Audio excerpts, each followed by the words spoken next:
या ठिकाणी सर्व समाज एकत्र आलेला असताना काही लोकांना फक्त राजकारण दिसतंय, काही लोकांना असं वाटतंय की इथं काहीतरी राजकारण होतंय का. आंतरवाली सराटी या ठिकाणी अतिशय शांततेच्या मार्गाने आंदोलन चालू होतं, उपोषण चालू होतं. आणि ते उपोषण चालू असताना त्या पाकिस्तानच्या सरकारनं तिथे लाठी हल्ला केला. मराठा समाजाला रक्तबंबाळ करण्यात आलं, गोळीबार करण्यात आला. आणि याच्यामध्ये कोणाचा हात असेल तर तो पाकिस्तानचा हात आहे. म्हणून आपला पाकिस्तान मुर्दाबादच्या आपण घोषणा दिल्या पाहिजे. सर्वांनी घोषणा द्यायची आहे, मुर्दाबाद मुर्दाबाद पाकिस्तान मुर्दाबाद, मुर्दाबाद मुर्दाबाद पाकिस्तान मुर्दाबाद, मुर्दाबाद मुर्दाबाद पाकिस्तान मुर्दाबाद. पाकिस्ताननंच केला होता ना हल्ला, लाठी हल्ला पाकिस्ताननं केला होता ना. नाही सर, पाकिस्तानचा अनाजी पंत, कोणाचा हात आहे? अनाजी पंत.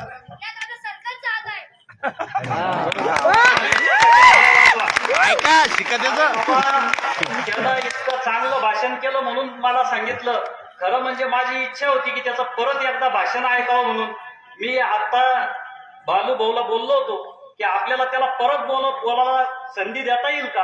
आम्ही बोलण्यासाठी आलो नाही, आम्ही फक्त सभेचं मूळ देण्यासाठी आलो. आणि मग तिथं जो हल्ला झाला तो जर या सरकारनं केला असेल तर त्याचा जाहीर निषेध करायला पाहिजे का नाही करायला पाहिजे. बिलकुल. आणि मग जर आपण निषेध केला असेल तर काहीला काहून इतक्या मिरच्या लागत्या. अजिबात नाही. मिरच्या लागायला पाहिजे का नाही लागायला पाहिजे. नाही लागायला पाहिजे. अहो आपल्या समाजाचं इतकं वाटोळं झालं, आपलं स्वतःचं वाटोळं झालं, आपलं कुटुंब उघड्यावर आलं, आपण गुंठ्यावर येऊन थांबलो. आपल्या शेतीमध्ये आपल्याला उत्पन्न भेटत नाही, आपल्या शेतीमालाला भाव मिळत नाही. आणि तरी सुद्धा कोणीतरी थोडसा मुतारा देतं आणि तिथं ते पिऊन तुम्ही इथं येऊन गोंधळ घालत असाल तर ही अतिशय चुकीची गोष्ट आहे. समाजाची परिस्थिती आज अशी झालेली आहे की त्याला जातीपेक्षा पक्ष मोठा वाटतो, बापापेक्षा नेता मोठा वाटतो.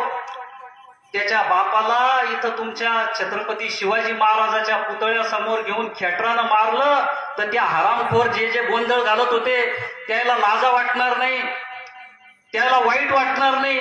परंतु त्याच्या नेत्याबद्दल जर एखादा शब्द वाईट बोलला तर त्या हरामखोराच्या बुडाला एवढी आग लागते, इतक्या मिरच्या जमतात. कधी कधी माझ्यासारख्याला असं वाटतं की तो नेताच त्या हरामखोराचा बाप आहे का काय, अशी परिस्थिती निर्माण झालेली आहे. आज तुमचं आमचं कुटुंब उघड्यावर येण्याची वेळ आली. आपल्या समाजाला कुठं आरक्षण नाही, शेतीची परिस्थिती वाईट झालेली आहे. आणि आज एक मराठ्याचा वाघ आपल्यासाठी स्वतःची जीवाची पर्वा न करता रस्त्यावर उतरला आणि मग त्याला पाठिंबा देणं ही आपली जबाबदारी. खऱ्या अर्थानं आरक्षण जर मिळू शकतं तर आपण आता आरक्षणाच्या टप्प्यावर आलेलो आहोत. आरक्षण आपल्याला मिळू शकतं, परंतु मोठी ताकद आपल्याला मनोज पाटलांच्या पाठीमागे उभी करावी लागणार आहे. एकटा मनोज पाटील जरांगे लढून होणार नाही तर त्यांना पाठबळ देण्याचं काम आपल्याला करावं लागणार आहे. आणि म्हणून येत्या 9 तारखेला आपल्याला मोठ्या संख्येनं भोकरदनला एकत्रित यायचे. मनोज पाटलाच्या पाठीमागे आपल्याला ताकद उभी करायची. जी आरक्षणाची लढाई आहे, आपल्या बाजूच्या विदर्भामध्ये मराठा समाजाला कुणबी म्हणून आरक्षण आहे, आपल्या बाजूच्या खानदेशमध्ये आपल्या मराठा समाजाला आरक्षण आहे, अर्ध्या पश्चिम महाराष्ट्रामध्ये आपल्याला आरक्षण आहे, कोकणामध्ये आपल्या समाजाला आरक्षण आहे. आणि मग प्रामुख्यानं प्रश्न कोणता राहतो तर तो या मराठवाड्याचा राहतो. ते गोपीचंद पडळकर नावाचे आमदार आहे, ते असं सांगतात की माझ्या धनगर समाजाला जर आरक्षण मिळालं नाही तर माझी आमदारकी गेली तरी बेहतर, परंतु माझ्या समाजाला आरक्षण दिल्याशिवाय मी स्वस्थ बसणार नाही. खरं म्हणजे त्या आमदाराच्या सगळ्याच वक्तव्यांचं मी समर्थन करणार नाही, परंतु अभिमानाची गोष्ट आहे की ज्या समाजातून तो माणूस येतो त्या समाजासाठी तो आमदारकीवर लाथ मारायला तयार आहे. परंतु आपल्या समाजाचा कोणताच नेता, पुढारी, आमदार, खासदार या मराठवाड्यातला एकही आमदार आणि एकही खासदार आज मराठ्याची बाजू घ्यायला तयार नाही. परंतु असं जर बोलायला गेलं तर भावांनो, आता कोणाकोणाला मिरच्या लागल्या होत्या तुम्हाला माहिती आहे. जेवढ्याला लागल्या होत्या तेवढे स्टेजच्या पाठीमागे गेले होते. कशाला मिरच्या लागल्या पाहिजे हो तुम्हाला? तुमच्या घरामध्ये जेव्हा आपल्या घरात दाणे नसते ना, एकही नेता आणून देत नाही. देतो आणून?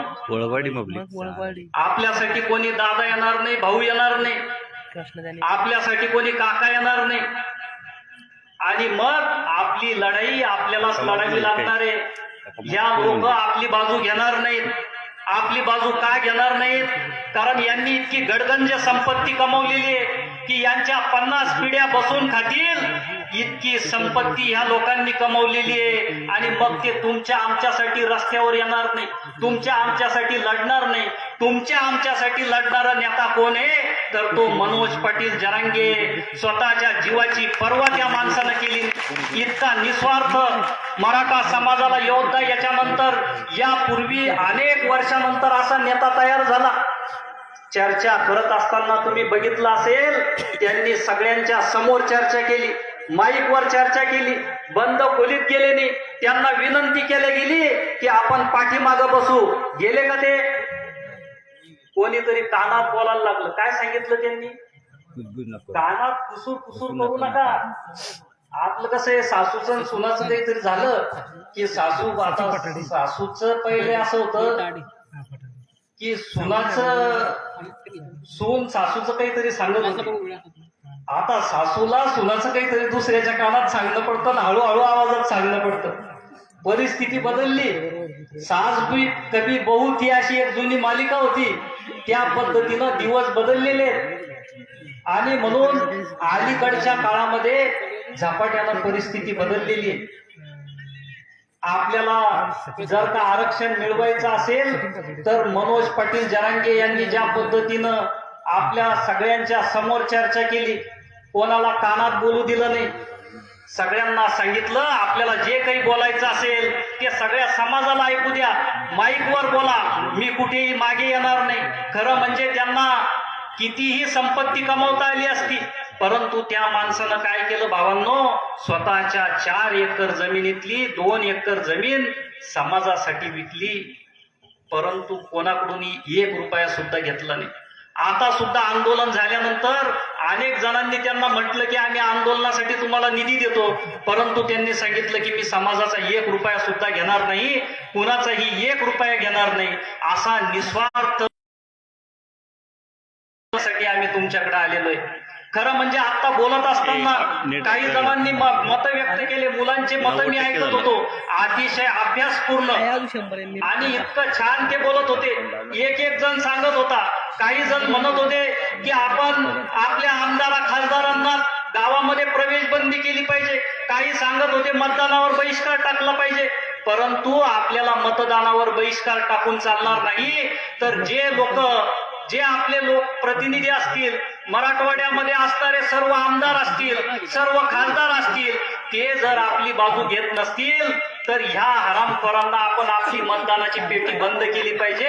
तुम्हाला आम्ही मतदान देणार नाही या स्वरूपाची भूमिका जोपर्यंत आपण घेणार नाही, म्हणजेच त्यांचं नाक जोपर्यंत आपण दाबणार नाही तोपर्यंत त्यांचं तोंड उघडणार नाहीये. त्याच्यामुळं येत्या 9 तारखेला आपण मोठ्या संख्येनं या ठिकाणी यावं.